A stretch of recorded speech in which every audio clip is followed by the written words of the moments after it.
मी अनिता आणि त्या लाईफस्टाईलमध्ये स्वागत आहे तुमचं। आज आम्हाला चुलीवर स्वयंपाक करायचा होता। अंगणात बसून बाहेर हवेशीर स्वयंपाक करायला खूप छान वाटतं। इथं अगोदर चूल पेटवून घेत होतो। आज ना पालकाच्या भाजीचे थालीपीठ बनवणार आहोत। व्हिडिओ नक्की शेवटपर्यंत पहा। काही नाही, फक्त थोडंसं चवीपुरतं मीठ आणि हळद टाकायची। भाजीत मीठ असतं त्यामुळे त्यानुसार मीठ टाका। भाजीला असंच वाया जाऊ देणार आहे थोडंच।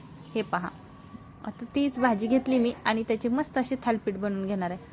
खूप छान लागतात मैत्रिणींनी, एकदा नक्की करून मला कमेंट करून सांगा। काही जास्त तामजाम नाही, फक्त 3 सेम पिठं घ्यायचे, बारीक चिरलेला कांदा, कोथिंबीर आणि भाजी टाकायची आणि छान असं पीठ मळून घ्यायचं आणि तव्यावर मात्र थापून करायचे, लाटून वगैरे नाही करायचे। थापलेले आणि लाटलेले याची चव जरा वेगळी राहते।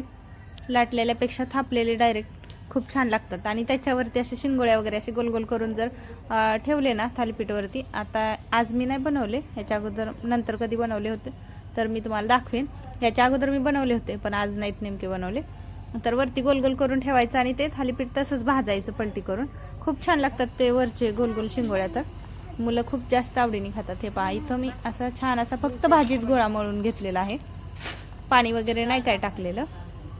आपल्या भाजीचा अंदाज घेऊन 1 वाटी किंवा 2 वाट्या किती तुमचं पीठ बसेल तेवढं, भाजी जेवढी आहे तशानुसार तिन्ही पीठं सेम घ्या आणि अशा पद्धतीनं गोळा मळून अगोदर गार तव्यावर थापलं तरी चालेल, गरम तव्यावर फक्त सांडशीने धरून व्यवस्थित थापा।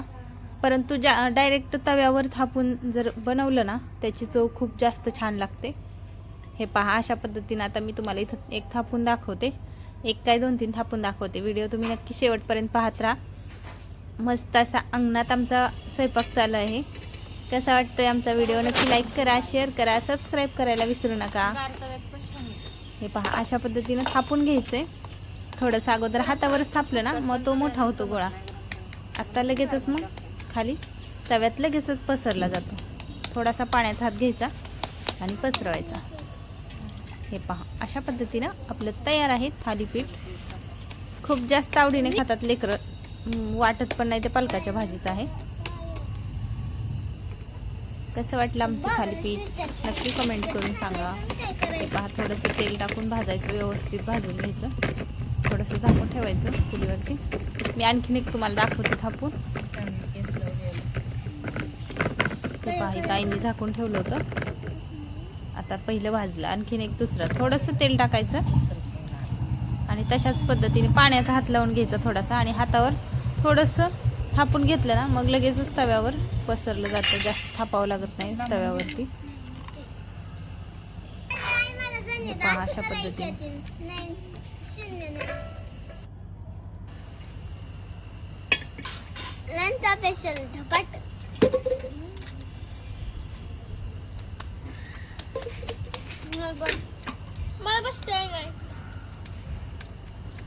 हे पहा, अशा पद्धतीने आपली सर्व थालीपीठं तयार आहेत।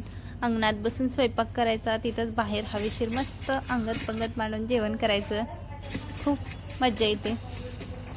हे पहा, आता आमचे 2च थालीपीठ राहिले होते, तोपर्यंत इकडं नवरोबांनी लेकरांनी खायला पण सुरुवात केली होती। नंतर मी नाही घेणार होतो।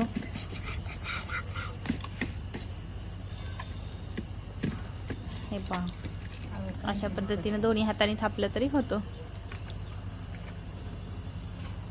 कसा वाटला आमचा व्हिडिओ नक्की कमेंट करून सांगा। तयार झालेत आता आमचे सर्व थालीपीठ। आता इथं थालीपीठ तर झाले होतेच करून, नंतर एक भाकरी पण बनवून घेतली होती मी, आईंना भाकरी खायची होती। चलो बाय। व्हिडिओ आवडल्यास नक्की सबस्क्राईब करा। सबस्क्राईब केल्यामुळे काय होतं तर मी टाकलेल्या व्हिडिओची नोटिफिकेशन लगेच तुम्हाला तुमच्या मोबाईलमध्ये दिसते आणि लगेच कळतं की माझा व्हिडिओ नवीन आलेला आहे।